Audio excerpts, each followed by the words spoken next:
Moving out of Chapter 4 and into Chapter 5 on this fifth week of our semester together, and we'll be looking and talking about the key information that's in Chapter 5 of your Tim Harrower textbook called Inside Reporting. Hey, I hope you enjoyed the Al Tompkins presentation video that you watched last week. He is absolutely amazing as a speaker, and I think he's very motivational in terms of helping people understand what it's like to become a reporter, to become a multimedia journalist more specifically, and to acquaint you with the state of journalism today as it's practiced in print, in broadcast, and online. Now this week I have another video that I'm going to ask you to watch, and it's related specifically to how to become a sports journalist.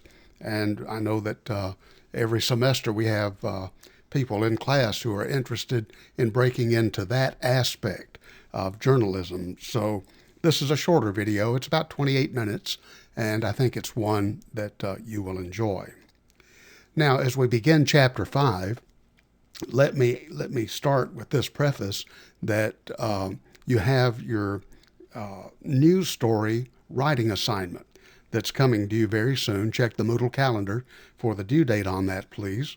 And so as we look at the specific information about covering the news that Chapter 5 specializes on, I'm going to be making references to some specific points in the instructions for the news writing assignment, and I hope that you will take this information to heart and apply it as you work on completing that assignment. I have 3 bullet points highlighted on this screen. There could be multiple highlights here because Chapter 5 is devoted to other aspects of reporting beyond covering crime and covering sports. You might have the obituary beat, or you might have, you can look in Chapter 5 and see that there's a number of different approaches to writing news that are covered. I do want you to read that chapter. I do want you to pay attention to all of the information. But I would like for you to remember, and I have mentioned this before, that I'm very much aware of the fact that not everyone who has enrolled and is taking our class plans to be a practicing journalist. And so we are now at the end of the first 5 chapters of this book, and this is going to pretty much be a conclusion to our discussion about specific journalism practices. And for the remainder of the semester, we're going to be examining and exploring other issues that are related to the production and distribution of multimedia content. So let's get started by looking at the information covering a beat. This is a topic that might or might not have been covered in your MC101. Again, many of you have taken the course, but it's certainly not required as a prerequisite to this one. And I understand that some of you in here have not taken MC101, which is no big deal for our course, because I'm going to give you the information about what a beat is and how reporters work within the beat system. So for some of you, this may be a reminder. Others of you, it may be new information, but regardless, we'll all get on the same page and we'll make good progress with understanding the beat system and then apply it to covering crime and covering sports. Now, the idea of the beat originated many years ago. Think of it maybe as a division of labor within the newsroom. And so an editor has the overall responsibility for managing the work and the assignments of multiple reporters, multiple journalists, and for efficiency's sake, let's just say that one reporter might be given the responsibility for learning about and covering everything that happens on the crime beat, let's say with the police office, police department, the sheriff's office, other aspects of the area of crime. Another person might be assigned to education, covering the school board, covering what's happening in the schools. City Hall is a common beat, the politics of what are happening in the city or the county commission. certainly could be within that beat. Larger newspapers might have a science beat, a medical beat. So you get the idea here. Each reporter becomes a specialist, more or less, in understanding and responding to information in a particular area of life, of business and industry, of government, so forth and so on, which might be a convenient jumping off place for just a moment. As a reminder that if you're a major in the Department of Mass Media, you are required to select a minor, and that could be typically 15 hours of focused academic study in another discipline, another department outside the Department of Mass Media. And let me just share with you some thoughts about how you can make the requirement of having a major and a minor work for you. Now, this is just one example, and then we'll move on and get back into the specifics of beat reporting. But let's just say, for example, that your interest is in politics, and you want to be a journalist who covers the political beat, let's say maybe initially at the local level, or maybe on to state, or perhaps even national government. Well, it would be a really smart thing to consider political science as a minor and take advantage of the opportunity of a college education to make you better educated and put you in a position where you better understand what's happening in the specific area that you might be interested in covering. University Bulletin, which is that catalog online that lists all of the university majors and minors, you might want to take a look at that page of minors. Go online and bring that up. If you haven't declared a minor already, you probably should be doing that somewhere in the second semester of your sophomore year, at least be making plans to do that. And certainly by the beginning of your junior year, you should be making progress with the introductory course in your minor. So, just a little aside thought, if you will, about the importance of selecting a minor that can reflect your interest as you apply it to your major academic choice, which is mass media. Again, if you're not a mass media major, hey, the information is still good. In almost all instances, you too will probably have to select a minor for your major. So don't just randomly pick one by throwing a dart at the list of minors.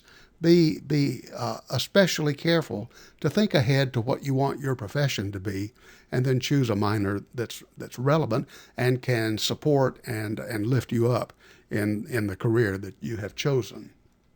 Okay, off the side street, let's get back now to our discussion about covering a beat. It might be that the news organization has created a new beat, perhaps one that a journalist has never been assigned to before, and lo and behold, it might be you that's given the responsibility for doing the research to get that beat established. So there's always that possibility that you could be the groundbreaker and be the one who gets things rolling on a new beat. Now, if in fact it's a new beat to you, but the beat is already established, if you have the opportunity, and this is not always possible, but if you do have the opportunity, try to talk to the person who was in that position prior to you, to your predecessor. Find out about contacts, find out about tips that they could share with you about how to gather and report information on the beat that you're involved with. And then this third bullet point that says achieve a mind meld with editors. Perhaps you're familiar with that verb to meld, maybe not, but all it's saying is try to put your heads together, get your head together with your editor's heads, and make certain that you're all on the same page in terms of the beat that you're covering, who you're responsible for covering, and the approach that you're going to take in order to gather the information. And certainly meeting people. These are basic social skills 101, folks. Meeting people and developing your contacts and sort of working the room, if you will. That's extremely important to building and cultivating that relationship with these important people on your beat that you're going to be contacting for information. Tim Harrer in Chapter 5 offers these suggestions. Make some lists and write down your key sources. Hey, do it on paper, do it in an online journal as well. Back up your work so that if you lose the paper list, you can always go back and retrieve it online. Make a list of all of the upcoming events that are happening within your beat and the meetings. If you're on the school board, I can assure you that there will be any number of local meetings at both the school board level and the individual school level, for instance, that you would want to be aware of. Make certain that you're attending and that you're covering the information. And then, it never hurts to just noodle around with some ideas just to see what you can generate as possible story topics. This is extremely important, not just when we apply it to the business of covering a beat, but in all areas of all of our professions. Make lists of your good ideas. Don't rely, please try not to rely on memory in order to retrieve those ideas at the time that you want to. For some people that might work. For me, I learned a long time ago that it doesn't. And so I consider myself to be a big list making person. Okay? Some do's and don'ts about working the beat.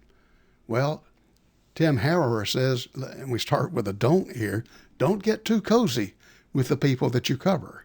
Remember that a journalist, first and foremost, has to be objective.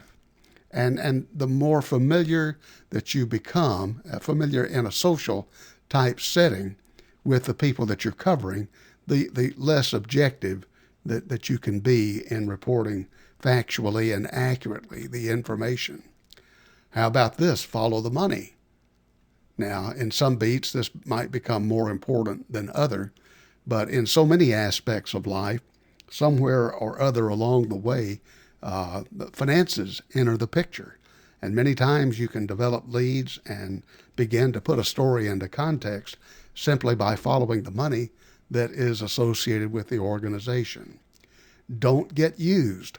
Don't allow somebody within your beat area to use you as a publicity tool or as a way of generating unfair interest or unfair support for ideas that you're not responsible for doing. So be careful about allowing other people to manipulate you, the information that you gather, and specifically don't allow them to manipulate the objective approach that you take to reporting information. Do make a habit of calling your sources back. Now, that verb call in the older days certainly referred to the telephone, but maybe it's email, maybe it's texting, maybe it's some social media. I don't think the method of communication is all that important. It's simply the fact that if someone reaches out to you, then you need to have the mentality, you need to have the wherewithal to make certain that you return the call to them, respond to them in, well, probably the way that they reached out to you. So if they emailed you, you email them back. A text here, a text goes back. You get the idea. I don't need to over-explain it. Be careful that you don't waste your sources' time. Everybody's busy. Everybody has a lot to do. Everybody's overworked, multitasked, and always under deadline. So make certain that when you're contacting and working with a source, make certain that you're prepared. Have your list of questions ready. Do your background research. Don't waste your resources' time. And finally, learn how to write for your readers. In other words, keep in mind that on average, the typical education level of the person that you're writing your story for is probably somewhere around the 9th, 10th, 11th grade of high school. And so make certain that if you have specific terms that are commonly understood by people who work on the beat that you're covering, make certain that you don't that you explain these terms to your readers, and make certain that you don't confuse them with the terminology that they may not be familiar with. Now, I want to focus specifically on the covering crime section of Chapter 5 of your textbook. because you have an assignment coming due in which you are hypothetically a reporter, a journalist, a working journalist for the St. Louis Post-Dispatch, and you are on the crime beat, and you are covering the story of the death of a young 18-year-old prostitute whose body was discovered in a downtown St. Louis hotel. So in this instance, if you go back and look at the instructions, be reminded that you have some facts and some quotations from a number of people who have some interests with this story. A United States senator, a police officer, you've got a hotel owner, and you've got some other people whose information is there. I give all of that to you in the presumption this is a way that you're getting to know everyone. You have the information already available to you. Find out what information is available to you. Is there, let's say, additional information coming from the police department about the manner of death or the cause of death? Take a look at your instructions for that piece of information. Do you understand basic police procedures? I won't go into detail about this, but I will suggest that this was a topic that was covered, I thought, pretty nicely by Al Tompkins in his Pointer Institute video. And so if you need a reminder of that, you might want to go back and watch his video again. Do you know what a scanner is? A scanner is a radio that is specifically designed to pick up the frequencies that police departments and other law enforcement agencies use in order to communicate back and forth from the headquarters or the main department office to all of the officers and so forth that are in the field out working away from the department.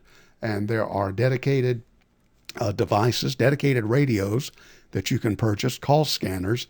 They call them scanners because they scan the total number of radio frequencies that are being used by law enforcement in your area. And when something develops on a particular channel, then the scanner will lock onto that and allow you to hear the two-way conversations that are going on. By the way, there are websites now that also provide this for you. When you cover the crime beat, you obviously have to be prepared for anything to happen, anything develop. Stories, I think, as you might well already understand, can take strange twists and can do that very quickly. So you have to be able to think on your feet. You have to be prepared both mentally, physically, and with the tools that you need in order to cover your beat. Think about trends. For instance, is the crime rate going up or going down? Is the number of burglaries increasing while the number of robberies is decreasing?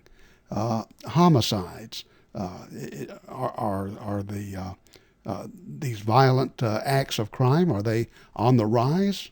Are they holding steady across a certain period of time? Or are they on the decrease? Well, those are story ideas that you might want to work the angles on.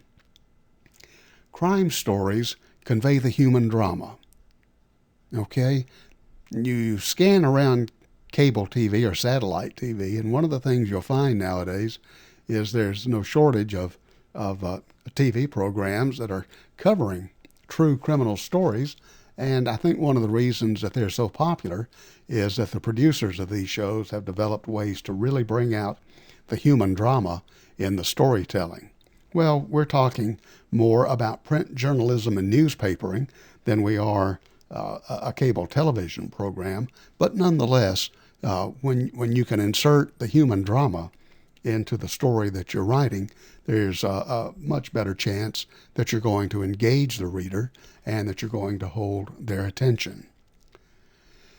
Sadly, there are certain professions, and you can take a look at the list there, that just because of the very professions that they're in, people, particularly those who have a need to earn and hold the public trust, well, sometimes deviant behavior is a part of their life, criminal behavior, and just because of the positions that certain people are in, such as the ones that you see here, their stories tend to be a little more of interest to the readers of the newspaper. Be careful not to sensationalize, but the fact is that perhaps the wrongdoings by teachers are just more interesting to readers than wrongdoing by plumbers or car salespeople. You also need to be able to exercise good judgment in the stories that you gather information for and write. So be careful about conveying the names of minors in stories. And this, of course, the definition of a minor varies from one state to the next, and perhaps maybe even within local municipalities. So it's important to know, what is the recognized age of majority here. In other words, when a person ceases to be a minor and is considered to be an adult. Names of endangered victims. Now, this one's a little more, it's decidedly more difficult to determine who an endangered victim might be. But certainly if you're watching the trends, you might become aware that there could be certain people who are possible targets of violent crime. And so exercise restraint in identifying persons if you have reason to suspect that their life might be endangered. Be careful also about labeling people as suspects. That is not the journalist's responsibility. Our responsibility is to gather the information and report. It's the responsibility of law enforcement officers to determine who the suspects are, to identify them as such if necessary, but it's not our responsibility. And we can certainly find ourselves getting into legal trouble by accusing someone of being a suspect if in fact they really aren't. And be careful about stereotypical kinds of reporting, stereotyping people by their gender, by their race or ethnicity, by their education level. Need to be careful about drawing these kinds of conclusions that just because in one story one person with these traits and demographics behaved this way, that's not sufficient reason to say that the next time this happens with someone else who might exhibit those traits, that you could apply the same logic to them about behaviors. Now, if you're doing a story about theft, we're not involved with theft in our Death of the Young Prostitute story, but right quickly, just some reminders here that you need to have accurate information about the types of merchandise that might have been taken and their relative value. Who was the victim? Who was the person who lost the items in the act of crime? Where did this happen? What time of day? What are the circumstances? Was there some diversion of attention that allowed the theft to occur? Was there a break-in? Sets of circumstances can vary from one situation to the next. If the law enforcement officials have identified a suspect, then you should be prepared to ask for and write a description of that person, and then identify fully and completely by full name any person or any persons who are arrested in conjunction with this story. Then add comments and other unusual factors that make the story unique or help to make it stick out in such a way. Sometimes novelty is present in covering crime stories, and novelty, as we learned, is one of the news values that certainly could be applied in determining whether a piece of information is of interest to the reader and to the story. Now, here's a checklist for covering a story that involves a homicide or some type of violent assault on a person. And whether or not we have a homicide that has occurred at the downtown St. Louis Hotel, where the body of young 18-year-old prostitute Lolita Streaks has been found, we don't know if it's a homicide or not because the police lieutenant has told us that they're not certain if a crime has been committed. They do know that they found the body of a young prostitute who has a large bruise on the back of her head, and traces of heroin have been found in the system, but it's not been determined yet if this is a natural death or if she was the victim of violent crime. But if we're covering a homicide story, quickly, just a checklist here. Certainly the victim's full name as we can determine it. First name, last name, middle initial. The extent of the injuries that the person might have suffered, and if it has been determined by the police or by the coroner, and if this information is official and has been made public, then including the cause of death.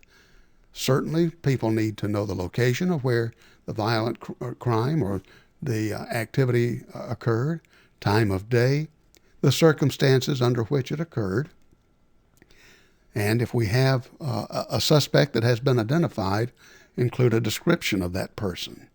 Now, some other tips to keep in mind. Make certain that if the police indicate that anyone has been arrested, then we need to get their name and their identification. Remember that in this story, a United States senator has been questioned by the police, but, has this senator been arrested? Look at your information carefully for that piece of information. And then, just as in our theft story, comments by people who are associated with the case are important. And then if there are any unusual factors that are associated with this story, be certain to include those also. So how do you feel about the assignment? I hope that I've given you some input and some direction about how to approach the information. Again, a reminder, you need to study your directions carefully. Please follow all directions. Please understand that the objective of this assignment is for me to be able to determine how well you can take a body of information and study it and give it careful consideration, and then determine which news values might apply here so that you can write the appropriate story. Now, I don't know if I made this point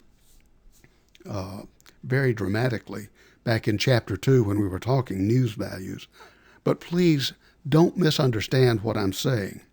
We talked about, and we had a 7-bullet point list of news values, 7 typical. That's not a complete list, not an exhaustive list, but the important thing to understand is that not every news story is going to necessarily exhibit 7 news values.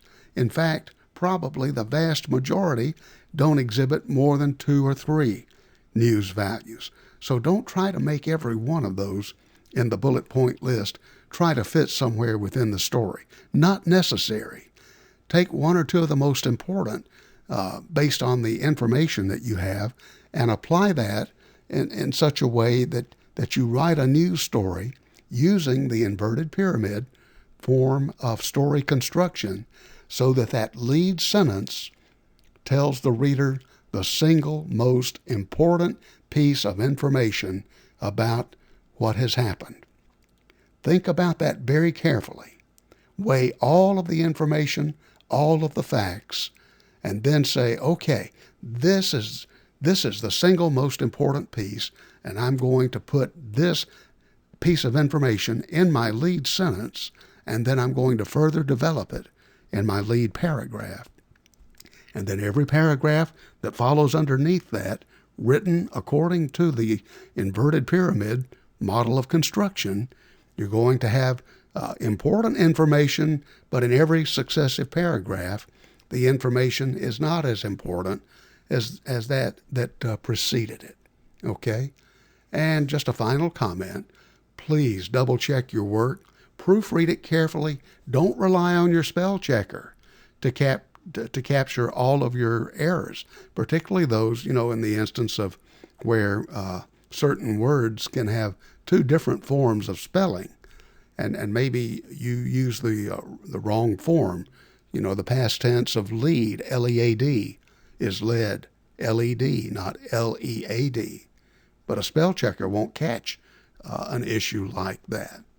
Make certain your grammar is correct, and make certain that you're practicing factual accuracy, that you understand and correctly report the names of all the people, the locations, and so forth that you write into your story. I hope you enjoy the assignment. Many students over the past years have told me that they like being able to dig into the facts and create this news story. So I hope it proves to be a good learning experience for you about the practice of accurate journalism, but I also hope that it allows you to tap into your creativity a little bit. So on that note, we'll wrap up our discussion about Chapter 5. Don't forget the video about sports reporting. Please take a look at that. Take care, and I'll see you when we get to our next lesson.